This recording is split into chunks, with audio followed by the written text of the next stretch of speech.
বহুদিন আগের কথা, কত বছর আমরা জানি না। একজন প্রতাপশালী বাদশা ছিল, এখনকার বিশ্ব নেতাদের মতোই পরাশক্তি। ওই যে আসহাবুল কাহাফের মতো, বা ওই নমরুদের মতো, বা ওই যে ফেরাউন তার মতো একজন প্রতাপশালী বাদশা ছিল। তার অধীনে একজন বড় জাদুকর ছিল। কি ছিল? আচ্ছা, মজা আছে, ভালো করে বোঝেন। একটা বড় জাদুকর ছিল, বিশাল বিশাল কসম নিয়ে আল্লাহ রাব্বুল আলামিন এখন একটা বড় ঘটনা বলতে চাচ্ছেন। সিকোয়েন্সটা দেখেন, বড় বড় কিছু কসম আল্লাহ করলেন, মহাবিশ্বের কসম, বিশাল বিশাল নক্ষত্রের কসম, ঠিক আছে, জুমার দিন বড় দিন, আরাফার দিন বিশাল দিন, এবং কেয়ামতের দিন একটা ভয়াবহ বিশাল দিন। এই সমস্ত বিশাল বিশাল বিষয়গুলোর কসম করে আল্লাহ পাক বলছেন কুতিলা আসহাবুল উখদুদ। কি কথা? কুতিলা আসহাবুল উখদুদ। আসহাবুল উখদুদ ধ্বংস হয়েছে। কে আসহাবুল উখদুদ? সামনে যাই, মজার একটা ঘটনা আসবে। আন-নারি যাতিল ওয়াকুদ, যখন আগুন দাউ দাউ করে জ্বলছিল, আসহাবুল উখদুদ ধ্বংস হয়ে গেছে। যখন আগুন দাউ দাউ করে জ্বলছিল, ইয হুম আলাইহা কুউদ, এবং আসহাবুল উখদুদের লোকরা এই আগুনের কুণ্ডলীর চারপাশে বসেছিল। মনে করেন এখানে বিশাল একটা আগুন জ্বালিয়ে রাখা হয়েছে, এখানে দাউ দাউ করে আগুন জ্বলছে, আর কিছু মানুষ তার চারপাশে বড় বড় কুরসিতে চেয়ারে হেলান দিয়ে বসে মজা উপভোগ করছে। এই হলো আসহাবুল উখদুদ। এদেরকে আল্লাহ পাক বলছেন এরা ধ্বংস হোক। কুতিলা আসহাবুল উখদুদ ওয়াহুম আলা মা ইয়াফআলুনা বিল মুমিনিনা শুহুদ। তারা বসে বসে কি করছিল? তারা বসে বসে দেখছিল যে মুমিন মুসলিমদের সাথে কি নির্যাতন করা হচ্ছে। মুমিন মুসলিমদের সাথে ওই আগুনের মধ্যে যা নির্যাতন করা হচ্ছিল, ওরা চারপাশে বসে বসে এটা অবলোকন করছিল, হাসছিল, মজা নিচ্ছিল। এই আসহাবুল উখদুদরা ধ্বংস হোক। ওয়ামা নাকামু মিনহুম ইল্লা আন ইউমিনু বিল্লাহিল আজিজিল হামিদ। আল্লাহ পাক বলছেন ওই মুমিনদের কোনো দোষ ছিল না, যে মুমিনদেরকে ওই অগ্নিকুণ্ডে পুড়িয়ে মারা হচ্ছিল এবং চারপাশে কিছু মানুষ জড়ো হয়ে দেখছিল, মজা নিচ্ছিল। আসহাবুল উখদুদ, ওই মুমিনদের কোনো দোষ ছিল না, শুধু একটা অপরাধ তাদের দৃষ্টিতে। কি সেটা? যে এই মুমিনরা এক আল্লাহর প্রতি ঈমান এনেছিল। এই মুমিন হওয়া ছাড়া তাদের কোনো দোষ ছিল না। কথা বুঝতে পারছেন? এবার চলে আসেন এখানে কিভাবে আসলাম। বহুদিন আগের কথা, কত বছর আমরা জানি না। একজন প্রতাপশালী বাদশা ছিল, এখনকার বিশ্ব নেতাদের মতোই পরাশক্তি। ওই যে আসহাবুল কাহাফের মতো, বা ওই নমরুদের মতো, বা ওই যে ফেরাউন তার মতো একজন প্রতাপশালী বাদশা ছিল। তার অধীনে একজন বড় জাদুকর ছিল। কি ছিল? আচ্ছা, মজা আছে, ভালো করে বোঝেন। একটা বড় জাদুকর ছিল। এখনও কিন্তু বহু কান্ট্রি এই জাদুবিদ্যার চর্চা করে, আপনারা জানেন না। ভিতরে ভিতরে জাদুবিদ্যার চর্চা এখনও চলছে। আর এই জাদু সত্য, জাদু সত্য, চোখের বদনজরও সত্য। সায়েন্স বিশ্বাস করুক না করুক, এগুলো সত্য। কারণ কোরআন বলেছে সত্য, ব্যাস সত্য। জিন সত্য নাকি মিথ্যা? ফেরেশতা সত্য না মিথ্যা? কবরের আযাব সত্য না মিথ্যা? এগুলো তো চোখে দেখা যায় না, বিশ্বাস করলেন কিভাবে? এই চোখে দেখা যায় না বিশ্বাস করেছেন বলেই তো আপনি মৌলবাদী। চোখে দেখা যায় না, অহেতুক বিশ্বাস করছেন, অতএব আপনি একজন মৌলবাদী মানুষ।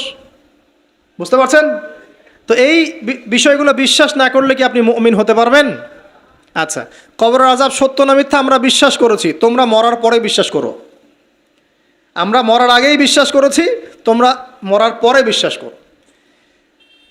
তারপর তোমরা পাক্কা মৌলবাদী হয়ে যাবে। যখন মরার পরে যখন কঠিন কবরের আযাব শুরু হবে, দেখবা যে আইন আল ইয়াকিন। ইয়াকিন কয়েক প্রকার হয়। একটা হচ্ছে আপনার আইন আল ইয়াকিন, হাক্কুল ইয়াকিন, এরকম কথা আছে কোরআনে। মানে আইন আল ইয়াকিন মানে যে চোখে দেখলাম এবার বিশ্বাস করলাম। রব্বানা আবসারনা ওয়া সামি'না ফারজি'না না'মাল সালিহান ইন্না মুকিনুন। আছে না সূরা আলিফ লাম মিম সিজদা? হাফেজে কোরআন যারা আছেন, আল্লাহর সামনে জাহান্নামীরা বলবে রব্বানা, হে আমাদের রব, আবসারনা, এই যে দেখলাম, তোমার আযাব দেখেছি আমরা, এখন পরকালের কথা। ওয়া সামি'না, এই যে শুনতে পাচ্ছি এখন আযাব। ফারজি'না, আমাদেরকে ফিরিয়ে দিন। কোথায় ফিরিয়ে দিবে? দুনিয়ায়। না'মাল সালিহান, আমরা সৎ কাজ করবো। ইন্না মুকিনুন, আমাদের ইয়াকিন হয়ে গেছে এখন।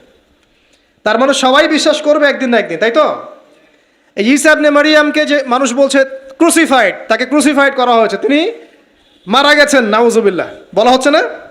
আচ্ছা, ঈসা ইবনে মারিয়াম যখন নেমে আসবেন সবাই বিশ্বাস করবে না? সূরা মাইদায় এই জন্যই বলা হচ্ছে যে ঈসা ইবনে মারিয়ামকে যখন পাঠানো হবে, একজন আহলে কিতাব বাকি থাকবে না যে তার প্রতি ঈমান নিয়ে আনবে না। এমন একজন মানুষ তখন খুঁজে পাওয়া যাবে না যে তার প্রতি ঈমান আনবে না আহলে কিতাবদের মধ্যে। ঈসা ইবনে মারিয়ামকে ক্রুসিফিকশন করা হয় নাই। ঈসা ইবনে মারিয়ামকে আল্লাহ রাব্বুল আলামিন তার কাছে উঠিয়ে নিয়েছেন। আর যে আল্লাহ পুরো মহাবিশ্ব চালাতে পারেন সে একজন মানুষকে উঠাতেই পারেন। এটার এমন কি বিষয় যে আল্লাহ রাব্বুল আলামিন আপনার দেহের মধ্যে রূহ রেখে দিয়েছেন, যার হুকুমে বের হয়ে চলে যাবে, সে আল্লাহ রাব্বুল আলামিন রাসূল সাল্লাল্লাহু আলাইহি ওয়াসাল্লামকে মেরাজে উঠিয়েও নিতে পারেন। সিম্পল, এটা অবিশ্বাস করার কি আছে? আসুন সামনে যাই। এখানে যে বিষয়টা, যে বহুদিন আগে এরকম প্রতাপশালী বাচ্চার অধীনে একজন জাদুকর ছিল। এই জাদুকরের যখন বয়সটা বুড়ো হয়ে গেল তখন সে তার ওই বাচ্চাকে বলছে যে আমার তো বয়স শেষ, আমার এই বিশাল জ্ঞানগুলো কি করব। আমাকে একজন বালক এনে দিন, যেই বালককে আমি এসব জাদুবিদ্যা শিখিয়ে দিব। ওই যেরকম ছোট বাচ্চাদের মধ্যে একজন। তো এরকম একটা ফুটফুটে সুন্দর বাচ্চাকে খুঁজে বের করা হলো। এবার জাদুকর তাকে জ্ঞান শিখায়, জাদু শিখায়। জাদু শিখাতে শিখাতে শিখাতে শিখাতে সে একটু পরিণত হচ্ছে, মানে কৈশোরে পদার্পণ করলো। এখন সে যখন জাদু শিখতে আসে, আসার পথে রাস্তায় দেখে একজন পাদ্রী আছে। পাদ্রী মানে কি? পাদ্রী মানে দরবেশ, মানে যে আল্লাহ বিশ্বাস করে, হয়তো আগেকার আসমানি কিতাবে সে বিশ্বাস করত। এমন একজন পাদ্রীর সন্ধান সে পায়। সে ওই পাদ্রীর কাছে গিয়ে বসে। সেই পাদ্রী তাকে আসমানি কিতাবের যে মর্ম, যে বাণী, এগুলো শোনায়। তার কাছে খুব ভালো লাগে যে মাশাআল্লাহ, এটা ইমানের স্বাদ। যে যখন কোরআন শুনি আমাদের ভালো লাগে না, আসমানি কিতাব যখন শুনে তার কাছে ভালো লাগে। সে বলে যে আমি এটা শিখতে চাই। তখন এই পাদ্রী তাকে বলে, তুমি তো জাদু শিখতে যাও এই বাচ্চার দরবেশের বাচ্চার জাদুকরের কাছে, যদি ওরা জানতে পারে তাহলে তো সমস্যা। তাহলে উপায় কি? যখন তুমি ওখানে যাবে, যখন দেরি হয়ে যাবে তখন বলবে বাসার থেকে বের হতে দেরি হয়েছে, বাসার থেকে বের হতে দেরি হয়েছে। আর আমার এখানে বসে যখন বাসায় যাবে তখন বাসায় গিয়ে বলবে যে ওখান থেকে, ওই যে জাদুকরের কাছ থেকে আসতে দেরি হয়েছে। মানে কৌশল অবলম্বন করতে তিনি শিক্ষা দিলেন। এখানে আমাদেরও নসিহত আছে, সবসময় তো আর মানে একই রকম করে চললে হবে না, কৌশলের প্রয়োজন আছে না? উদউ ইলা সাবিলি রাব্বিকা বিল হিকমা, হিকমার দরকার আছে না? সত্য থেকে সরে গিয়ে নয়, কিন্তু কৌশল তো করার দরকার আছে। নবী সাল্লাল্লাহু আলাইহি ওয়াসাল্লাম যে হিজরত করেছেন, মক্কা থেকে মদিনা চলে গিয়েছেন, সবাইকে জানান দিয়েছিলেন এই শোনো আমি হিজরত করছি, জানান দিয়েছেন। রাতের বেলা বের হয়েছেন, কৌশল। রাতের বেলা বের হন নাই, এবং তাকে মারার জন্য চারপাশ থেকে লোক ঘিরে রেখেছিল। এর মধ্য দিয়ে আল্লাহ রাব্বুল আলামিন তাকে বের করে নিয়ে গেছে। তিনি কি সবার সামনে ফেসবুকে জানান দিয়েছেন এই দেখো আমরা বেরোচ্ছি? তো তোমরা তো কৌশলই বুঝো না দিনের কাজের। যে কাজ হবে 1%, আইওয়াশ হবে 99%। এখনকার এই যুগ, হ্যাঁ, দিনের কাজ হবে 1%, আইওয়াশ শোডাউনই বেশি। এই শোডাউন করতে করতে মানুষের চোখ লাগে, যত চোখ লাগে তত সমস্যা সৃষ্টি হয়, এবং আস্তে আস্তে আস্তে আস্তে দিনের দায়রা মাইনাস হতে থাকে। এই যে এই বিষয়টার পিছনে তোমরাও দায়ী, কৌশল তো বোঝো না। তো স্মার্ট এবং বিচক্ষণ মুসলিমদের বড় অভাব আছে এখন পৃথিবীতে। যতক্ষণ পর্যন্ত বিচক্ষণতা অর্জিত হচ্ছে না ততক্ষণ পর্যন্ত ইসলামের বিজয় হচ্ছে না, এটা মাথায় রাখেন। তারপর সামনে যান। এবার এই বাচ্চা খুব সুন্দর করে ব্যালেন্স করলো, একবার এখানে যায় একবার ওখানে যায়। এই করতে করতে ওই যে জাদুকরের ইন্তেকাল হয়ে গেল, মারা গেল জাদুকর। এবার এই বাচ্চার কাছে মাশাআল্লাহ অনেক এলেম কালাম আছে। এদিকে সে পাদ্রীর জ্ঞানে দীক্ষিত হচ্ছে। দীক্ষিত হতে হতে তার মধ্যে আল্লাহ পাকের প্রতি একটা পরিপূর্ণ ঈমান চলে আসলো। সে মুসলিম হয়ে গেল, আলহামদুলিল্লাহ। তো মুসলিম হওয়ার পরে একদিন সে যখন বাচ্চার কাছে যাচ্ছে, রাস্তায় একটা বিশাল জন্তু দেখা যাচ্ছে। বিশাল জন্তু, কীরকম জন্তু আমরা জানি না। ঠিক ওই যে দাব্বাতুল আরদ সামনে বের হবে, কিয়ামতের 10টা নিদর্শন আছে বড় বড়, তার মধ্যে একটা হচ্ছে দাব্বাতুল আরদ, জমিন থেকে ফুঁড়ে একটা প্রাণী বের হবে। আর এখন মানুষ এগুলো বিশ্বাস করবে না আমি জানি, 2 দিন পর নাসা যখন বলবে তখন বিশ্বাস করবে। কথা কি বুঝতে পারছেন? তবে প্রাণী এই পৃথিবীর নিচে আছে। রাসূল সাল্লাল্লাহু আলাইহি ওয়াসাল্লাম বলছেন 10টা আলামত না আসা পর্যন্ত কিয়ামত হবেই না। তার মধ্যে একটা হচ্ছে দাব্বাতুল আরদ, জমিন থেকে একটা প্রাণী বের হবে। এবং এই প্রাণী শুধু বেরই হবে না, মানুষের সাথে কথাবার্তা বলবে। নেন এবার, মানুষের সাথে কথা বলবে প্রাণী। বিশ্বাস করছেন? এখন বিশ্বাস করছেন না জানি, কিন্তু প্রাণী মানুষের সাথে কথা বলবে। আল্লাহ পাক বলাতে পারেন না পারেন। আচ্ছা, সামনে যান। ওই প্রাণী যখন দাঁড়িয়ে আছে রাস্তায়, এখন এই বালক বলছে আজকে আমি প্রমাণ করে নিব যে আল্লাহর আনুগত্যশীল ওই পাদ্রী সঠিক নাকি ওই জাদুকর সঠিক। এবার সে একটা ইট হাতে নিল, পাথর হাতে নিয়ে সে বলছে, আল্লাহ, তোমার কাছে যদি ওই জাদুকরের কাজের চাইতে এই পাদ্রীর কাজ বেশি পছন্দনীয় হয়, এই ইটের আঘাতে এই জন্তুকে তুমি মেরে ফেলো আল্লাহ। এ বলেছে বিসমিল্লাহ বলে পাথর নিক্ষেপ করলো, নিক্ষেপ করার সাথে সাথেই জন্তু ডেড। তখন তার আইন আল ইয়াকিন, হাক্কুল ইয়াকিন হয়ে গেল যে হ্যাঁ, আল্লাহর কাছে এই পাদ্রীর আমলই সবচেয়ে বেশি পছন্দনীয়। তার আর মনে কোনো সংশয় থাকলো না। কিশোর মানুষ না, কতটুকুই বা বোঝেন নাই। এবার তার মধ্যে একটা ইয়াকিন চলে আসলো এবং সে পরিপূর্ণ মুমিন মুসলিম হয়ে গেল। এবার যখন সে রাজ দরবারে যায়, তার কাছে পেশেন্ট আসে, মানে একজন মানুষ এসেছে, সে বলছে যে আমার চোখের সমস্যা। সে চোখে হাত দেয়, হাত দিয়ে বলে যে আপনি আল্লাহর প্রতি ঈমান নিয়ে আসেন, আমি আল্লাহর কাছে দোয়া করব, চোখ ভালো হয়ে যাবে। এভাবে পেশেন্ট আসে, সে বলে আল্লাহর প্রতি ঈমান নিয়ে আসেন, আমি দোয়া করব, ভালো হয়ে যাবে। এভাবে আস্তে আস্তে তার নাম এবং খ্যাতি ছড়িয়ে পড়তে লাগলো। যেই তার কাছে আসে সে বলে আগে মুসলিম হন, ইমানদার হন, আল্লাহর প্রতি বিশ্বাস করেন, আমি দোয়া করব, ভালো হয়ে যাবেন। চোখ অন্ধ ভালো হয়ে যাচ্ছে, কুষ্ঠরোগী ভালো হয়ে যাচ্ছে, হ্যাঁ, প্যারালাইজড রোগী ভালো হয়ে যাচ্ছে, আলহামদুলিল্লাহ। নবী ঈসা আলাইহিস সালাম এমনটা করেছিলেন না? আল্লাহ পাক চাইলে করতে পারেন। একদিন ওই রাজ দরবারের একজন মন্ত্রী আসছে, এবার ওই রাজার একজন এমপি সাহেব, তার চোখে সমস্যা, সে আসছে, এসে বলছে যে আমার এই চোখের সমস্যা, আমার চোখটাকে ভালো করার দরকার, তোমার কাছে কোনো ওষুধ আছে নাকি? সে বলছে যে আপনি আল্লাহর প্রতি ঈমান নিয়ে আসেন, আমি আল্লাহর কাছে দোয়া করব, আপনি ভালো হয়ে যাবে। এবার সে আলহামদুলিল্লাহ ঈমান নিয়ে আনলো এবং সে ভালো হয়ে গেল।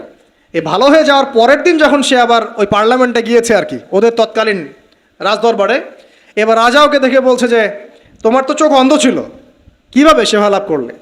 তো সে বলে না কিভাবে শেফা লাভ করলো, সে বলতে চাচ্ছে না, কারণ সে আজ করছে যে বললে সমস্যা হবে।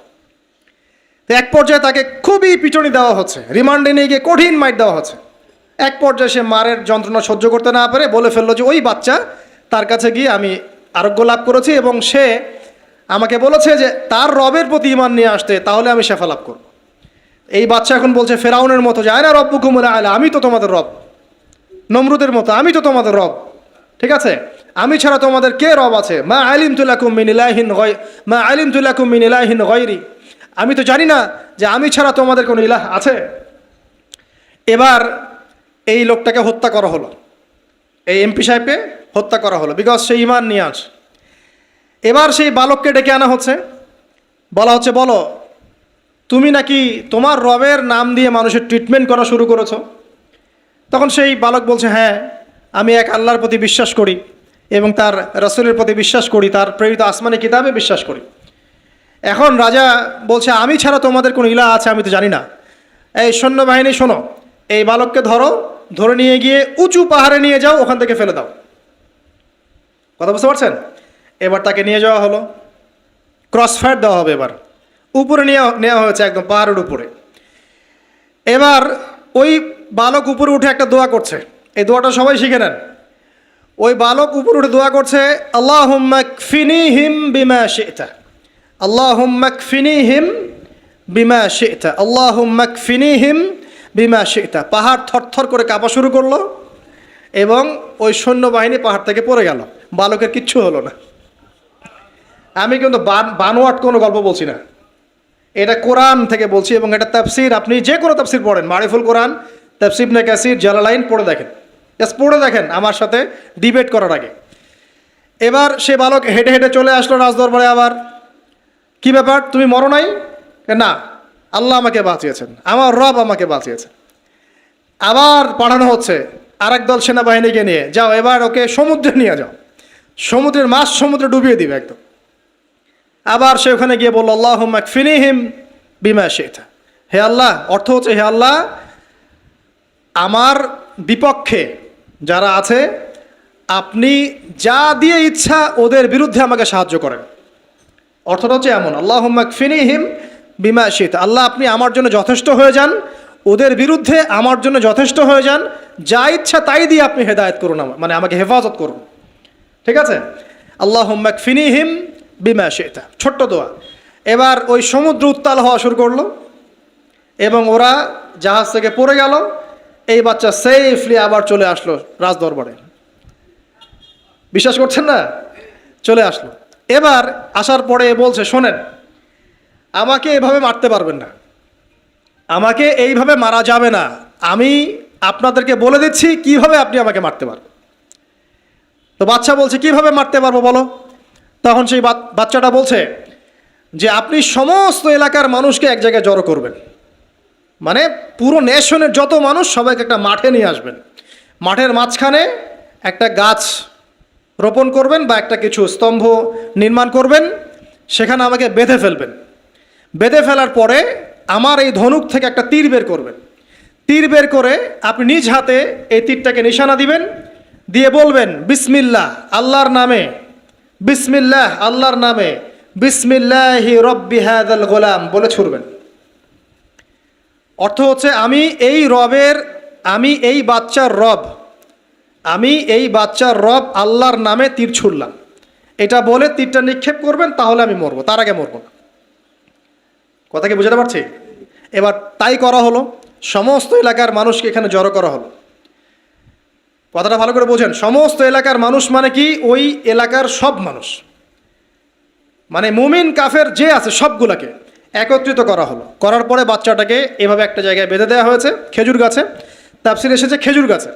এবার সে এখান থেকে তীর বের করে, বাচ্চা বলছে বিসমিল্লাহি রব্বি হাযাল গোলাম, নিক্ষেপ করলো। তীরটা ঠিক, আল্লাহ পাকের দৃষ্টি দেখেন এত সূক্ষ্ম, ওইটাই বর্ণনা করেছেন। তীরটা ঠিক বাচ্চার এই জায়গায় লেগেছে, এই যে মাথার এইখান থেকে লেগে এদিকে বের হয়ে গেছে। ওই বাচ্চা ছেলেটার এই যে কপালের এই পার থেকে এই পার পর্যন্ত তীর চলে গেল এবং বাচ্চাটা শহীদ হয়ে গেল, আলহামদুলিল্লাহ। এবং এই বাচ্চাটা যখন মারা গেল বা শহীদ হয়ে গেল, আর সারা এলাকার মানুষ কি দেখলো? দেখলো যে বাচ্চা তাকে দুইবার চেষ্টা করে মারতে পারে নাই, কিন্তু তার রবের নাম যখন নেওয়া হয়েছে, আল্লাহর নাম নেওয়া হয়েছে, মারতে পেরেছে। দেন পুরো এলাকার সমস্ত মানুষ মুসলিম হয়ে গেল, আলহামদুলিল্লাহ। একজন বাচ্চার জীবনের বিনিময়ে সমস্ত এলাকার মানুষ ইসলামের হেদায়েত পেয়ে গেল, আলহামদুলিল্লাহ। এবার বাচ্চার মাথা তো আরও খারাপ, একটাকেই সামলাতে পারছিলাম না, এবার তো সমস্ত এলাকার মানুষ মুসলিম হয়ে গেছে। এখন কি করবেন? এখন সেনাবাহিনীকে আদেশ করা হয়েছে সমস্ত মানুষগুলোকে জড়ো করো, জড়ো করে একটা গর্ত খোঁড়ো, একটা গর্ত খুঁড়ে সেখানে আগুন জ্বালাও, আগুন জ্বালিয়ে সমস্ত মানুষকে ফেলে দাও। দৃশ্যটা কি কল্পনা করতে পারছেন? একটা পুরো এলাকার মানুষকে একটা মাঠের মধ্যে একত্রিত করে সেখানে আগুন জ্বালিয়ে সবাইকে সেখানে ফেলে দেওয়া হলো এবং তারা চতুর্দিক থেকে এটাকে অবলোকন করতে লাগলো, মজা উপভোগ করতে লাগলো। এটাই আল্লাহ পাক বলছেন, কুতিলা আসহাবুল উখদুদ ইয হুম আলাইহা কুউদ ওয়া হুম আলা মা ইয়াফআলুনা বিল মুমিনিনা শুহুদ। শেষ পর্যায়ে তাফসীরে এসেছে, শেষ পর্যায়ে একজন মায়ের কোলে একটা ছোট্ট বাচ্চা ছিল। তো সেই মা নিজে লাফ দিবে এটাতে তার কোনো সমস্যা নেই, কিন্তু বাচ্চাটাকে নিয়ে লাফ দেওয়ার জন্য সে ইতস্তত বোধ করছে। তখন আল্লাহ রাব্বুল আলামিন সেই ছোট্ট বাচ্চাটার কোলে, সেই ছোট্ট বাচ্চাটার জবানের মধ্যে আল্লাহর কুদরত নিদর্শন নাজিল করলেন। ওই বাচ্চাটা কথা বলা শুরু করলো। সেই বাচ্চাটা বলল, লা তাখাফি ইয়া উম্মা, এটা শব্দটা এমন এসেছে, ইয়া উম্মা, হে আমার মা, লা তাখাফি, তুমি ভয় করো না, ফাইন্নাকি আলাল হক, কারণ আপনি সত্যের উপর আছেন, লাফ দিন। যারাই সে অগ্নিকুণ্ডে সেদিন লাফ দিয়েছে তারাই জান্নাতের স্বাদ পেয়েছে, আলহামদুলিল্লাহ। এই হলো আসহাবুল উখদুদের ঘটনা, যেটা আল্লাহ রাব্বুল আলামিন সূরা বুরুজের মধ্যে বলেছেন। এখানে একটাই শিক্ষণীয় বিষয়, ঈমান এর শক্তি। একজন ছোট্ট বালকের মধ্য দিয়ে কিভাবে আল্লাহ রাব্বুল আলামিন পুরো নেশনকে হেদায়েত করতে পারেন, এবং আল্লাহ রাব্বুল আলামিন সমস্ত পরিকল্পনার উপরে মহা পরিকল্পনাকারী, এবং আল্লাহ সুবহানাহু ওয়া তাআলা তাদেরকে চিরস্মরণীয় করে রেখেছেন কোরআনের পাতায়। কিয়ামত পর্যন্ত মানুষ এই ঘটনা পড়বে, তাদের থেকে শিক্ষা গ্রহণ করবে না? এরপরে আল্লাহ রাব্বুল আলামিন বলছেন যে তারা ঈমান আনা ছাড়া অন্য কোনো অপরাধ করে নাই। এই মুমিন যারা ছিল, আগুনে লাফ দিয়েছে, এদের কি কোনো অপরাধ ছিল? কি অপরাধ ছিল? তারা শুধুমাত্র কি ছিল? মুমিন ছিল। ঈমান আনার ফলে তাদের এই পরিণতি হয়েছে, তাদেরকে অগ্নিকুণ্ডে লাফ দিতে তারা বাধ্য হয়েছে। যারা দিয়েছে তারা কি জান্নাতি না জাহান্নামী? জান্নাতি। ওই যে বালক যে একা দৃষ্টান্ত স্থাপন করে গেল এবং পুরো নেশনকে হেদায়েত দিয়ে গেল, এই বালক সফল না ব্যর্থ? আল্লাহ রাব্বুল আলামিন যদি চান তাহলে এরকম একজন দুইজন মানুষকে দিয়েও পুরো নেশনকে হেদায়েত করাতে পারেন। এবং যেটা হয়ে গেছে আগে সেটা এই যুগেও সম্ভব। সম্ভব না? শুধু সম্ভবই না, বরং আপনাদের চোখের সামনে এটা হয়েছেও, কিন্তু আপনারা সেটা বুঝতে পারেন নাই। আপনাদের চোখের সামনে যুগের পর যুগ এমন ঘটনা ঘটেছেও, কিন্তু আপনারা হয়তো বুঝতে পারেন নাই, ধরতে পারেন নাই। আল্লাহ রাব্বুল আলামিন এমন মানুষদেরকে দিয়ে পুরো নেশনকে হেদায়েত করেন। কিছু মানুষকে আল্লাহ পাক পরীক্ষায় ফেলেন, তাদের মধ্য দিয়ে আল্লাহ পুরো নেশনকে হেদায়েত করতে পারেন। আলহামদুলিল্লাহ। আসহাবুল উখদুদের এই বাচ্চার মধ্যে আমাদের সবার জন্য নিদর্শন আছে। আল্লাহ পাক আমাদের সবাইকে প্রকৃত ঈমানদার হওয়ার তৌফিক দান করুন, বেশি বেশি আমলে সালেহ করার তৌফিক দান করুন, ঈমানের উপর দৃঢ় থাকার তৌফিক এনায়েত করুন, এবং দৃষ্টান্ত স্থাপন করার তৌফিক দান করুন। এবং যে কোনো রকম দৃশ্য অদৃশ্যের বিপদ আপদ বালা মুসিবতের বিপক্ষে আল্লাহ পাকই যেন যথেষ্ট হয়ে যান। আমিন। শেষ করি, সূরাটার সামনে যাই। আল্লাহ রাব্বুল আলামিন এরপর যেটা বলেছেন যে ইন্নাল্লাযীনা, ওদের পরিণতি কি হবে যারা এই কাজটা করলো। ইন্নাল্লাযীনা ফাতানুল মুমিনিনা ওয়াল মুমিনাত সুম্মা লাম ইয়াতুবু ফালাহুম আযাবু জাহান্নাম। যারা মুমিনদের সাথে এমন নির্যাতন করলো, কি করলো? আগুনে পুড়িয়ে জীবন্ত মেরে ফেললো, এমন দৃষ্টান্ত স্থাপন করলো, নির্যাতন করলো, ফিতনায় ফেললো, এবং তওবা করে ফিরেও আসলো না। আল্লাহ পাক বলছেন নিশ্চয়ই তাদের জন্য যন্ত্রণাদায়ক শাস্তি আছে জাহান্নামে। ওয়ালাহুম আযাবুল হারিক, এবং তাদের জন্য মর্মান্তিক শাস্তি অপেক্ষা করছে। কাদের জন্যে? যারা মুমিনদেরকে ফিতনায় ফেলেছে, কষ্ট দিয়েছে, নির্যাতন করেছে, নিপীড়ন করেছে। তারপর আল্লাহ পাক বলছেন ইন্নাল্লাযীনা আমানু ওয়া আমিলুস সালিহাত লাহুম জান্নাতুন তাজরি মিন তাহতিহাল আনহার। আর যারা এই পরীক্ষায় উত্তীর্ণ হয়ে গেল, যাদেরকে আসহাবুল উখদুদরা ফেলে দিল গর্তে, যারা আগুনে লাফ দিল, অগ্নি পরীক্ষা দিল, আল্লাহ পাক বলছেন এরা সফল হয়েছে, এরা জান্নাতে যাবে যার তলদেশ দিয়ে নহর সমূহ প্রবাহিত হচ্ছে। আলহামদুলিল্লাহ। ওয়াযালিকাল ফাউজুল কাবীর। আর এটা হচ্ছে সবচেয়ে বড় সাফল্য। এটাই হচ্ছে সাফল্যের চূড়ান্ত সংজ্ঞা। দুনিয়াতে আপনি কতটুকু খাচ্ছেন, পড়ছেন, কতটুকু ব্যবসা বাণিজ্য করছেন, কতটুকু স্ট্যাটাসের মালিক, এটা বড় কথা নয়। আপনি দিন শেষে জান্নাতে যেতে পারবো কি না, এটাই বড় কথা। যদি জান্নাতে যেতে পারি ইনশাআল্লাহ তাআলা আমরা সফল। যদি জান্নাতে যেতে ব্যর্থ হই, আল্লাহ না করুক, তাহলে আমাদের চেয়ে ব্যর্থ এই মহাবিশ্বের কোনো সৃষ্টি নাই। আল্লাহ পাক বোঝার তৌফিক এনায়েত করুন। আমিন। আল্লাহ পাক এরপরে বলছেন ইন্না বাতশা রাব্বিকা লাশাদীদ। জেনে রাখো, যারা আল্লাহর বিরোধিতা করবে, তার নবী, তার আসমানি কিতাব এবং দ্বীনের বিরোধিতা করবে, তাদের জন্য আল্লাহর শাস্তি আছে। এই শাস্তিটা প্রচণ্ড কঠিন। ইন্না বাতশা রাব্বিকা লাশাদীদ। আল্লাহ পাকের শাস্তি প্রচণ্ড কঠিন। আমরা একটা কনসেপ্ট লালন করি মাথায়, আল্লাহ পাক গফুর রহিম, রহমানুর রহিম, ঠিক আছে, তাই না? একই সাথে আল্লাহ পাক কিন্তু শাদীদুল ইকাবও বটে। আল্লাহ পাক একই সাথে কিন্তু কঠোর শাস্তিদাতাও বটে।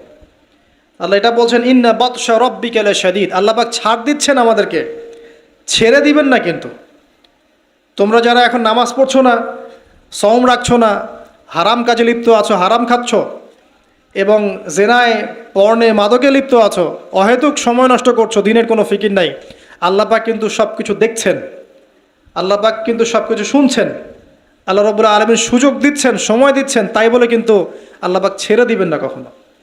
আল্লাহ রাব্বুল আলামিন কিন্তু পুঙ্খানুপুঙ্খ হিসাব নেবেন। এটাই বলছেন ইন্না বাতশা রাব্বিকা লাশাদীদ। আল্লাহ পাকের শাস্তি কিন্তু বড়ই কঠিন।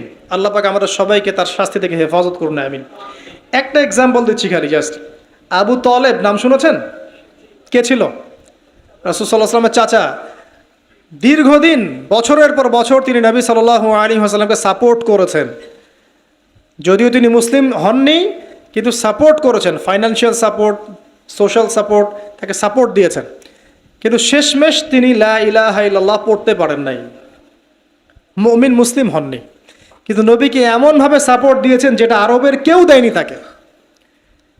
তাহলে এই ব্যক্তি কি পাবে পরকালে? সাহাবীরা জিজ্ঞাসা করছেন আপনার চাচার কি হবে পরকালে? রাসূলুল্লাহ সাল্লাল্লাহু আলাইহি ওয়াসাল্লাম বলছেন আমার চাচা আমাকে অনেক অনেক খেদমত করেছে, উপকার করেছে দ্বীনের জন্যে, কিন্তু ঈমান নিয়ে আসে নাই। যদি সে ঈমান নিয়ে আসতো আমি তার প্রতি সুপারিশ করতাম। তিনি চাচাকে বলেছিল না, খালি একবার বলেন লা ইলাহা ইল্লাল্লাহ, আমি আপনার জন্য আল্লাহর কাছে সুপারিশ করবো ইনশাআল্লাহ। তিনি ঈমান নিয়ে আনেননি। এই কারণে জাহান্নামের সবচেয়ে নিম্নতর শাস্তি তাকে দেয়া হবে। সেটা কি? তাকে আগুনের এক জোড়া জুতা পরিয়ে দেওয়া হবে। আগুনের এক জোড়া জুতা, এই আগুনের এক জোড়া জুতাতেই নাউজুবিল্লাহ তার মাথার যে মগজ, এই মগজটা টকবক করে ফুটতে থাকবে। ইন্না বাতশা রব্বিকা লাশাদীদ, কিভাবে বুঝাবো? এটা হলো আবু তালেবের ব্যাপার। তাহলে যারা এখন প্রকাশ্যে ইসলামের এগেনস্টে কথা বলছে, কাজ করছে, সুন্নতের খেলাফ কাজ করছে, আমরা নামাজ পড়ছি না, সুদ খাচ্ছি, ঘুষ খাচ্ছি, দুর্নীতি করছি, আমাদের কি হবে? জাস্ট নিজের ফিকির করেন, ডান বাম সব ভুলে যান, নিজের কবরের ফিকির করেন, জাস্ট নিজের কবরের ফিকির করেন যে আপনি আমি কবরে গেলে কি করবো, এই ফিকির করেন। দেখবেন নিজে ভালো হলে সব ভালো হয়ে যাবে ইনশাআল্লাহ। নিজে ভালো হব না, কিছুই ভালো হবে না। আল্লাহ পাক আমাদের সবাইকে আল্লাহর আযাব থেকে বাঁচান, আমিন। আল্লাহ পাক আযাবের কথা বলছেন, সাথে এটাও বলছেন ইন্নাহু হুয়া ইউবদিউ ওয়া ইউঈদ ওয়া হুয়াল গফুরুল ওয়াদুদ। আল্লাহ পাক কঠিন শাস্তিদাতা বটে, তবে আল্লাহ রাব্বুল আলামিন সব কিছু সৃষ্টি করেছেন, আবার তার দিকেই সব কিছু ফিরে আসবে, এবং তিনি হচ্ছেন পরম প্রেমময় একজন সত্তা। কেউ যদি আল্লাহকে ভয় করে ইনস্ট্যান্ট তওবা করে ফিরে আসে, তার জীবনে যত গুনাহ থাক আল্লাহ পাক মাফ করে দিবেন ইনশাআল্লাহ। আপনি যদি সারা জীবন শিরিক করে থাকেন, যেটা মহাপাপ, জুলমান আযীম, এখনই যদি তওবা করে ফিরে আসেন, আপনার সমস্ত পাপ তো আল্লাহ পাক মাফ করে দিবেনই, আপনার গুনাহগুলোকে নেকি দিয়ে পরিবর্তন করে দিবেন ইনশাআল্লাহ। তো আল্লাহ পাক প্রেমময় ওয়াদুদ একজন সত্তা। তো আমরা আল্লাহ পাকের দয়া যদি চাই, আল্লাহ পাকের প্রেম ভালোবাসা চাই, তাহলে আল্লাহর মারেফত লাগবে না, আল্লাহকে চিনতে হবে না, আল্লাহর আনুগত্য লাগবে না, তার রাসূলের আনুগত্য লাগবে না, কোরআন সুন্নাহ ফলো করতে হবে না। এগুলো করার পর ইনশাআল্লাহ আমরা আল্লাহ পাকের রহমত পাবো ইনশাআল্লাহ, আমরা আশাবাদী। আল্লাহ পাক আমাদেরকে তার রহমত দিয়ে ঘিরে রাখুন, আমিন। ওয়া হুয়াল গফুরুল ওয়াদুদ যুল আরশিল মাজিদ। আল্লাহ পাক বলছেন তিনি মহান আরশের অধিপতি। আরশ সম্পর্কে একদিন বলেছি আমি যে এই কুরসিটাই মহাবিশ্বকে ঘিরে রাখছে, আর এই কুরসিটা আরশের তুলনায় এমন যে একটা মরুভূমিতে একটা ঢাল ফেলে দেন, একটা মরুভূমির মধ্যে একটা থালাকে ফেলে দেন, অনুপাতটা যেমন হবে, আরশ আর কুরসির অনুপাতটা এমন। আরশটা এত বিশাল যেটা 8 জন ফেরেশতা ধরে রেখেছে, তার উপরে আল্লাহ রাব্বুল আলামিন আরশে আযীমে সমুন্নত। তো সে আল্লাহকে চিনতে শিখুন, আল্লাহর আনুগত্য করতে শিখুন। আল্লাহ পাক তৌফিক দান করুন। ফাআলুল লিমা ইউরিদ, আল্লাহ পাক যা ইচ্ছা তাই করতে পারেন। হাল আতাকা হাদিসুল জুনুদ, হে নবী মুহাম্মদ সাল্লাল্লাহু আলাইহি ওয়াসাল্লাম, তোমার কাছে কি এই সেনাবাহিনীর খবর পৌঁছেছে? এটাকে ফেরাউন ওয়া সামুদ, ফেরাউন এবং সামুদের বিশাল পরাক্রমশালী এই ফোর্সের কথা তোমার কাছে কি পৌঁছেছে? এই আসহাবুল উখদুদের সেনাবাহিনীর কথাই বলেন, আর ওই যে ফেরাউন বা নমরুদ বা সামুদ, আদ জাতির কথাই বলেন, এরা সবাই কিন্তু আল্লাহর গজবে ধ্বংস হয়ে গিয়েছে। তো এই মহাকাশে আমাদের অবস্থান যে কত ক্ষুদ্র এটা বোঝা যাচ্ছে। আল্লাহ রাব্বুল আলামিন এটাই বলছেন, ওয়াস-সামাই যাতিল বুরুজ, এই বিশাল বিশাল গ্রহ নক্ষত্র সম্বলিত আসমানের কসম করে বলছে। আল্লাহ পাক তার সৃষ্টির কসম করতে পারেন, কিন্তু আমাদের জন্যে, সৃষ্টির জন্যে আল্লাহ ছাড়া অন্য কারো নামে কসম করা জায়েজ নাই।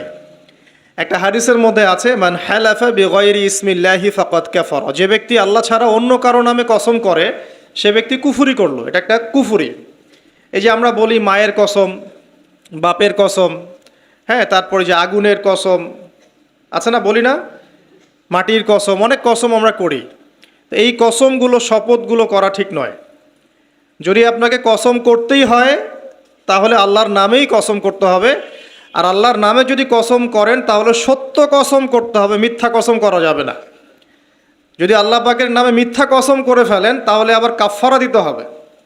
কি কাফফারা? সবচেয়ে সর্বনিম্ন কাফফারা হচ্ছে আপনাকে 3টা সওম রাখতে হবে, 3টা রোজা রাখতে হবে। মনে করেন আপনি মিথ্যা কসম করেছেন, মিথ্যা কসম করে আল্লাহর দিকে কসমটা সম্বন্ধ করেছেন, আল্লাহর নামে মিথ্যা কসম করেছেন, তো এর কাফফারা হচ্ছে আপনাকে 3টা সওম রাখতে হবে এবং তওবাও করতে হবে। তো আল্লাহ পাক এখানে বুরুজ বিশিষ্ট আসমানের কসম করে বলছেন, ওয়াল ইয়াউমিল মাউউদ, এবং আমি আরও কসম করছি প্রতিশ্রুত দিনের। ইয়াউম মানে দিন, মাউউদ মানে হচ্ছে যেই দিনটার ওয়াদা করা হয়েছে, মানে প্রতিশ্রুত দিন। এটা কোন দিন? কিয়ামতের দিন। শুকরিয়া। ওয়াল ইয়াউমিল মাউউদ মানে হচ্ছে কিয়ামতের দিনের কসম। আর কিয়ামতের দিনটা কি? একটা বাক্য উত্তর হচ্ছে ইয়াউমা লা তামলিকু নাফসুন লিনাফসিন শাইআ, কিয়ামতের দিন এমন একটা দিন, যেই দিন কোনো নফস মানে কোনো সত্তা অন্য কোনো সত্তার যাররা পরিমাণ উপকার করতে পারবে না। ইয়াউমা লা তামলিকু নাফসুন লিনাফসিন শাইআ ওয়াল আমরু ইয়াউমাইযিল লিল্লাহ, যেদিন সমস্ত কিছুর দায়িত্ব, আমর, কর্তৃত্ব শুধুমাত্র আল্লাহ পাকের হাতে থাকবে। এই হলো কিয়ামতের দিন। এখানে কোনো পলিটিক্যাল সম্পর্ক চলবে না, কোনো বংশের সম্পর্ক চলবে না, রক্ত, বর্ণ, জাতীয়তাবাদ চলবে না। চলবে কি? ঈমান এবং আমল। ঈমান এবং আমল, এর উপরে আল্লাহ পাক যাকে রহম করবেন সেই জান্নাতে যেতে পারবে। মানুষ তার আমলের বদৌলতেও জান্নাতে যাবে না।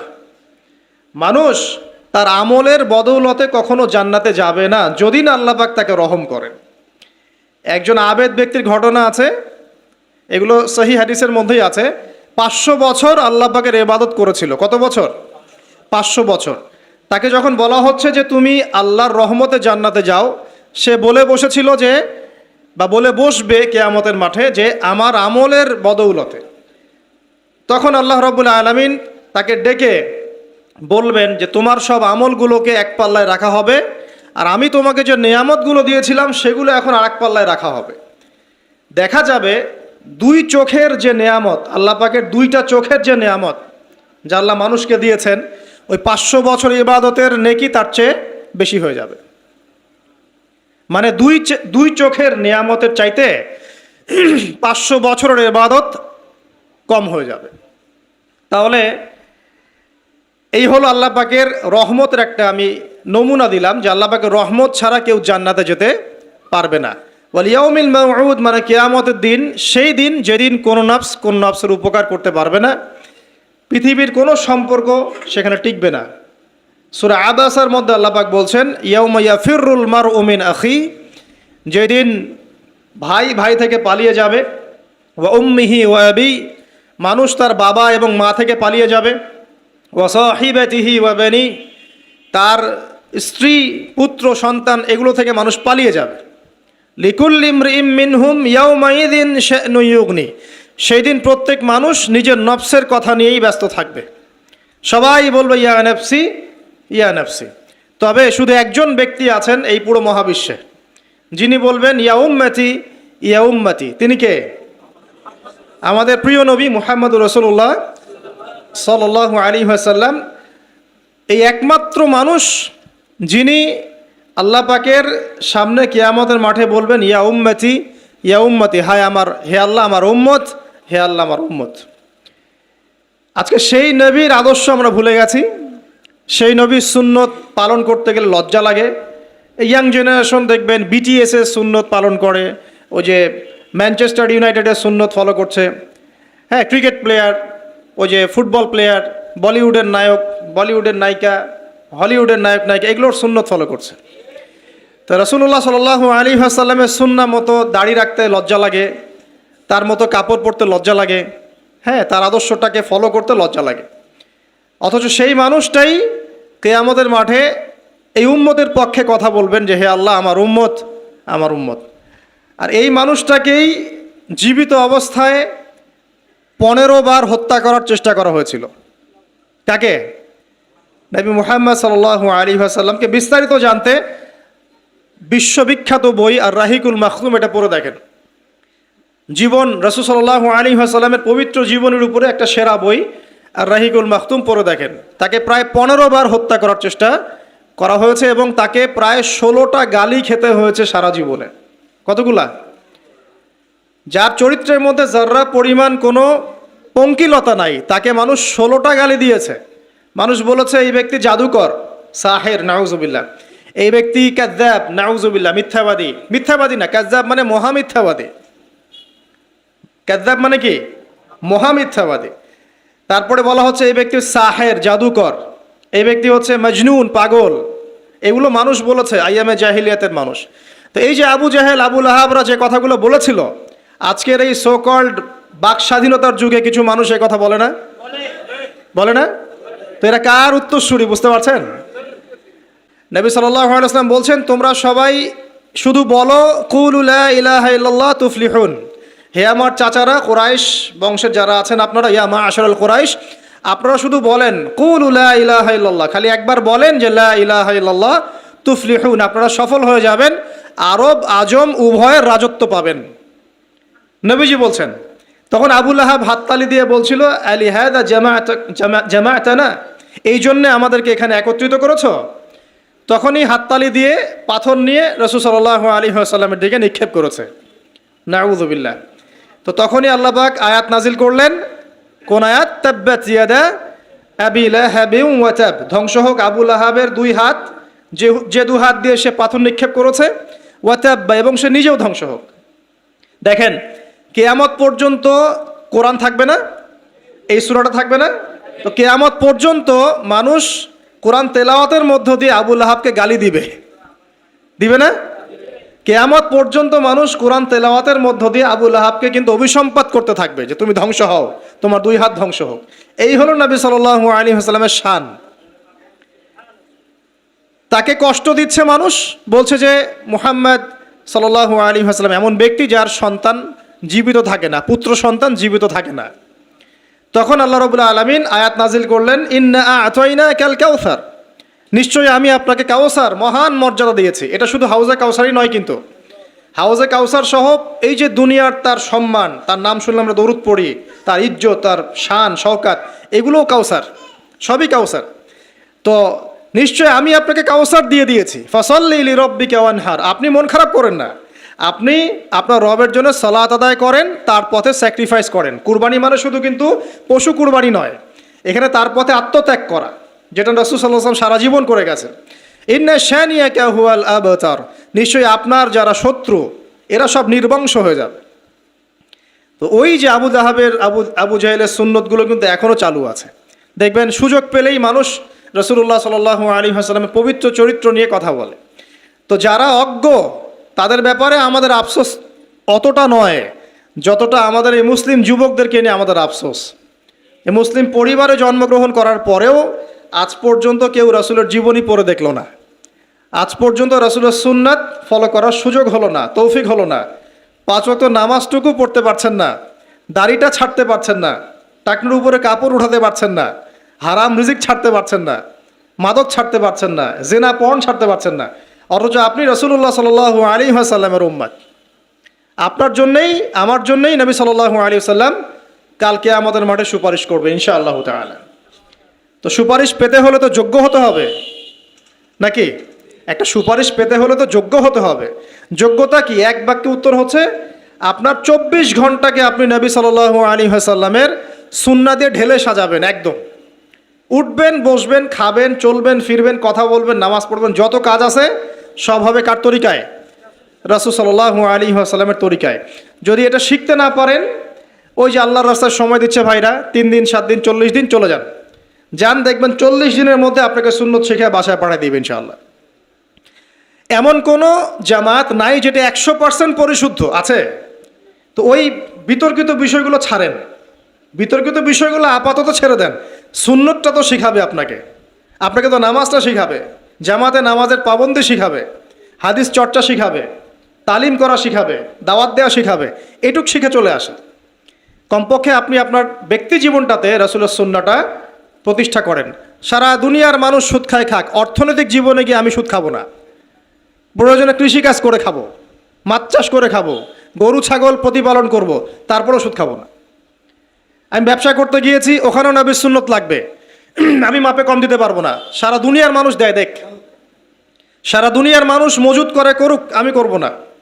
সারা দুনিয়ার ব্যবসায়ীরা কালোবাজারি করে করুক, আমি করব না। একজন মুসলিম যুবকের চরিত্র হবে এমন। চাকরি করতে গিয়েছেন, চাকরি করা অবস্থায় যদি দেখেন যে হ্যাঁ আপনি নীতি নৈতিকতা বজায় রেখে করতে পারছেন, আলহামদুলিল্লাহ। যদি দেখেন এখানে আপনি ইসলামে টিকতে পারছেন না, রিজাইন দিয়ে চলে আসেন, এসে নিজস্ব প্রজেক্ট তৈরি করেন। এমন অনেক মানুষকে আমরা চিনি যারা বড় বড় চাকরি ছেড়ে দিয়ে, হারাম চাকরি ছেড়ে দিয়ে কৃষিকাজ করেছে, করে আল্লাহ পাক তাদেরকে এখন স্বাবলম্বী করেছে। রিজিক কার হাতে ভাই? আল্লাহর হাতে। আর কোরআনে কিন্তু বেশি থেকে বেশি কৃষিভিত্তিক অর্থনীতির কথাই বলা হচ্ছে। দেখবেন, কোরআন পড়ে দেখবেন, বেশি থেকে বেশি কৃষিভিত্তিক অর্থনীতির কথাই বলা হচ্ছে এবং ব্যবসার কথা বলা হচ্ছে।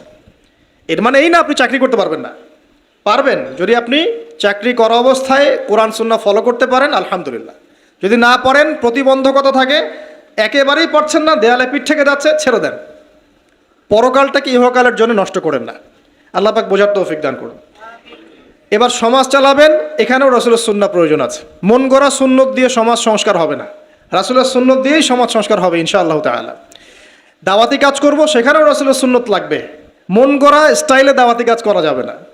যেটা বলবো, যেটা করব, যেটা মানুষের জন্য কল্যাণকর মনে করব, এটা রাসূলের পক্ষ থেকে দলিল থাকতে হবে। আল্লাহ পাক আমাদেরকে বোঝার তৌফিক দান করুন, আমিন। এবং এখানে শৈথিল্যতা প্রদর্শন করা যাবে না দাওয়াতের ক্ষেত্রে। গোল আলু মার্কা সব তরকারিতেই চলে, এমন চললে হবে না। আবার খুব চরমপন্থী, মানে পান থেকে চুন খসলেই একজনকে খারেজি ফতোয়া দিয়ে একদম ভিতরে ঢুকাই দিচ্ছে, এইসব চলবে না। মধ্যমপন্থী তরিকা লাগবে। ওয়াকাযালিকা জাআলনাকুম উম্মাতান ওয়াসাতা, আল্লাহ পাক বলছেন এভাবেই আমি তোমাদেরকে মধ্যমপন্থী উম্মত করেছি। মধ্যমপন্থী উম্মত, যারা শৈথিল্যতা প্রদর্শন করবে না, আবার চরমপন্থীও হবে না। চরমপন্থায় কি কোনো লাভ হয়? চরমপন্থায় কি ইসলামের উল্টা ক্ষতি হচ্ছে? আবার শৈথিলতাবাদী ওই আকীদায় চলে গেলে সমস্যা। তখন দেখা যাবে হারাম হালাল সব গুলায় ফেলছেন, আর একটা গোলালু মার্কা কনসেপ্ট নিয়ে কবরে যাওয়া লাগতেছে। আল্লাহ পাক বোঝার তৌফিক দান করুন, আমিন। তো এক কথায় প্রিয় ভাইয়েরা, ওই কিয়ামতের মাঠে রাসূলুল্লাহ সাল্লাল্লাহু আলাইহি ওয়াসাল্লামই একমাত্র সত্তা, যিনি পুরো উম্মার জন্য সুপারিশ করবেন ইনশাআল্লাহ তাআলা। তো সেই সুপারিশ পাওয়ার যোগ্য হতে হলে আমাদের চলনে বলনে, কথায় কাজে, ব্যবসা, অর্থনীতি সব ক্ষেত্রে রাসূলের সুন্নাহকে সর্বোচ্চ অগ্রাধিকার দিতে হবে। অনেক আদর্শের কথা আমরা বলি, সবচেয়ে সেরা আদর্শ মুহাম্মদ সাল্লাল্লাহু আলাইহি ওয়াসাল্লাম। তার আদর্শের উপরে কোনো আদর্শ নাই। অতএব এই আদর্শটাকে মনে প্রাণে ধারণ করা, লালন করা, মনে মননে ধারণ করে বাস্তবে ইমপ্লিমেন্ট করা। আল্লাহ পাক আমাদেরকে তৌফিক এনায়েত করুন, আমিন। তো প্রিয় ভাইরা, কিয়ামতের মাঠ সম্পর্কে অনেক ভয়াবহ চিত্র আছে, আজকে আমি সেটা বলার সুযোগ পাচ্ছি না। এতটুকু বলবো যে এটা হচ্ছে ন্যায় বিচারের মাঠ। এখানে যার্রা পরিমাণ বান্দার হক নষ্ট করে পার পাওয়া যাবে না। আল্লাহ পাকের সাথে জড়িত হাজারটা পাপ থাকলেও আল্লাহ পাক মাফ করতে পারেন, ঠিক আছে, কিন্তু বান্দার সাথে জড়িত হক থাকলে বান্দার কাছেই ক্ষমা নিতে হবে। আর একটা পাপ নিয়ে কবরে যাওয়া যাবে না, একটা পাপ। সেটা কি? সেটা হলো শিরকের পাপ। শিরিকের পাপ নিয়ে কবরে যাওয়া যাবে না। বেঁচে থাকতেই শিরিকের সাথে সম্পৃক্ত যত আকীদা আমল আছে তওবা করতে হবে, ছাড়তে হবে। আল্লাহ রাব্বুল আলামিন আমাদেরকে শিরিক এবং কুফর থেকে হেফাজত করুন, আমিন। আল্লাহ পাক এর পরের আয়াতে বলছেন ওয়া শাহিদিন ওয়া মাশহুদ। একটা চমৎকার ঘটনা আসবে সামনে ইনশাআল্লাহ, মনোযোগ ধরে রাখেন। আল্লাহ বলছেন ওয়া শাহিদিন ওয়া মাশহুদ, আমি আল্লাহ কসম করছি শাহেদের এবং মাশহুদের। শাহেদ কি? তাফসিরের কিতাবে এসেছে শাহেদ মানে হচ্ছে জুমার দিন। কোন দিন? জুমার দিন। এই যে দেখেন, জুমার দিনে মুসলিমদের একটা কাজ কমন, সেটা হলো গোশতের দোকানে দাঁড়িয়ে গরুর গোশত কেনা। সকাল সকাল দেখবেন জুমার দিনে হাজির কষায়ের দোকানে, আজকে জুমার দিন গরু খাইতেই হবে, নাকি ভাই? কথাটা কি ঠিক না ঠিক? দেখবেন শহরের যতগুলো কষাইখানা আছে সকাল সকাল হাজির, জুমার দিন গোশত খাইতে হবে। অথচ জুমার দিনটা এত ইম্পর্টেন্ট, এই দিনে দোয়া কবুল হয়। যে কোনো দোয়া আল্লাহর কাছে চাবেন, কবুল হবে। এই দিনে সূরা কাহাফ পড়তে হয়, এই দিনে তাড়াতাড়ি মসজিদে আসতে হয়, গোসল করে সুগন্ধি মেখে সুন্দর কাপড় পরে ইমামের কাছাকাছি এসে বসতে হয়। তাহলে প্রত্যেক কদমে 1 বছরের রোজা, 1 বছরের তাহাজ্জুদের নেকি হয়। তো জুমার দিন খুবই ইম্পর্টেন্ট। দেখবেন জুমার দিনে কি করে? গরুর গোশত খাবে, খাওয়াই লাগবে। মুরগি খাওয়া তো যাবেই না, সবজি খাওয়া যাবেই না, ঠিক আছে। তারপরে স্ত্রী সন্তান বউ বাচ্চাকে নিয়ে সকাল সকাল বের হয়ে চলে গেলাম, সারা বিকেল ঘুরতেছি, রাত্রে ঘুরতেছি, সন্ধ্যায় ঘুরতেছি। মানে ওই দিনটা দেখবেন গান বাজনা, পার্টি, এই বিয়ের অনুষ্ঠান, এই জন্মদিন, এই ওরিয়েন্টেশন, এই অমুক তমুক সব জুমার দিনে। অথচ জুমার দিনটাকে আল্লাহ পাক দিয়েছেন ওয়া শাহিদ, সাক্ষ্যদাতা। মানে জুমার দিন আপনাকে সাক্ষী দিবে যে আপনি এই দিন কী করেছেন। জুমার দিনের কাজগুলো পড়ে নেবেন বই থেকে। আল্লাহ পাক তৌফিক দান করুন, আমিন। ওয়া মাশহুদ, এবং মাশহুদের কসম করছি। মাশহুদ কি? মাশহুদ মানে আরাফার দিন। কোন দিন? আরাফার। এটা কোন দিন? যুব সমাজকে জিজ্ঞাসা করেন, বলতে পারবে না। আরাফার দিন কোন দিন? এখনকার তরুণ প্রজন্ম দেখেন, আরাফার দিন কোন দিন বলতে পারবে না। জিজ্ঞাসা করেন পর্যায় সারণীতে ওই যে মৌলের নাম, হাইড্রোজেন থেকে একদম শেষ পর সব বলে দিবে। পারমাণবিক ভর, পারমাণবিক সংখ্যা সব বলে দিবে।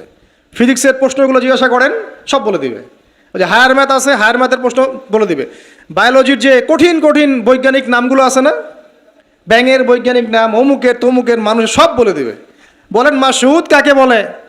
ও শাহিদি ও মাশহুদ আয়াতটা শুনেছো কখনো? বলবে শুনি নাই। তো এই হলো অবস্থা, শিক্ষা সিস্টেমের এই হলো অবস্থা। কেউ কি বলেছে যে ডাক্তার হওয়া যাবে না, ইঞ্জিনিয়ার হওয়া যাবে না, বা জেনারেল লাইনে পড়া যাবে না? এমনটা কি কেউ বলেছে? কিন্তু কোরআন সুন্নাহর জ্ঞানকে বিসর্জন দিয়ে, ওই জ্ঞানটাকে বিসর্জন দিয়ে তোমাকে ডাক্তার হতে হবে? আমার তো মাঝে মাঝে মনে হয় যে এইসব সেকশনে এই সায়েন্টিফিক পড়াগুলোর পাশাপাশি মানবিক কিছু পড়াশোনা দেওয়া দরকার। আগে মানুষ বানানো দরকার, কিভাবে পেশেন্টদের সাথে ভালো ব্যবহার করতে হয় শেখানো দরকার, কিভাবে একজন অসুস্থ মানুষের সাথে ভালো বিহেভ করতে হয় শেখানো দরকার। খালি কিভাবে ইঞ্জেকশন পুশ করতে হয় আর কিভাবে ওষুধ দিতে হয় এইটুকু শেখানো যথেষ্ট না। একটা বিহেভিয়ার, মানবতা শেখানো দরকার। একটা ইঞ্জিনিয়ারকে শিখান যে চুরি করা হারাম, তাকে শিখান আগে। নাহলে বড় হয়ে অনেক বড় ইঞ্জিনিয়ার হতে পারে, কিন্তু দেখবেন ভিতরে চুরি করছে। তো একটা মানবিক শিক্ষার দরকার আছে, হিউম্যান বিহেভিয়ার শেখানো দরকার। তো এই শিক্ষাগুলো কে দিবে? কোরআন দিবে, হাদিস দিবে, রাসূলের সুন্নাহ দিবে। তখন গিয়ে তো সে পরিপূর্ণ মানুষ হবে। আর যাদের মধ্যে এই দুইটা শিক্ষা একত্রিত হবে, দেখবেন তারা সোনার মানুষ হবে ইনশাআল্লাহ। তো এই দুইটা শিক্ষাকে আমরা অর্জন করতে পারি না? কেউ কি বলেছে জেনারেল লাইনে পড়া বাদ দিয়ে দাও, বাদ দিয়ে একদম সবাই মৌলবী হয়ে যাও? সবাই যদি আলেম হয়ে যায়, তাহলে ভাই সামরিক ক্ষেত্রে কে কাজ করবে? প্রশাসনে কে কাজ করবে? জনপ্রতিনিধি কে হবে? ইসলামিক ব্যাংকিং সেকশন কে চালাবে? ঠিক আছে না? সব সেকশনে মানুষের প্রয়োজন আছে না? তো সব সেকশনে মানুষের দরকার আছে, কিন্তু সেই মানুষগুলোর আত্মাটাকে কোরআন সুন্নাহর আধ্যাত্মিকত্ব দিয়ে ঢেলে সাজাতে হবে। আল্লাহ পাক তৌফিক এনায়েত করুন, আমিন। যদি অমুসলিম হয়, অমুসলিম হওয়ার পরেও যদি সে তার ধর্ম মেনে চলে, দেখবেন সেও কিন্তু ভালো মানুষ হবে। আসলে যারা এই বিশ্বে ফাসাদ সৃষ্টি করে বেড়াচ্ছে, এদের সাথে ধর্মের কোনো সম্পর্ক নাই। যারা এই বিশ্বে ফাসাদ সৃষ্টি করছে, এদের সাথে আসলে ধর্মের কোনো সম্পর্ক নাই। সে যদি সত্যিকার অর্থেই তার ধর্ম পালন করত, তাহলে কিন্তু সে তার ধর্মের প্রতি অনুগত থাকতো। কোনো ধর্ম কি বলেছে বিনা বিচারে বা নিষ্পাপ মানুষকে হত্যা করো? কোনো ধর্ম, একটা রিলিজন আমাকে দেখান যে বলেছে মিথ্যা কথা বলো, হারাম খাও, সুদ খাও, বেপর্দায় চলো, নগ্ন হয়ে চলো? একটা ধর্ম বলেছে? তাহলে প্রত্যেকটা ধর্মের মূল কথাগুলো কিন্তু মোটামুটি একরকম। তো সবাই যদি সবার ধর্ম মেনে চলে, কোনো সমস্যা?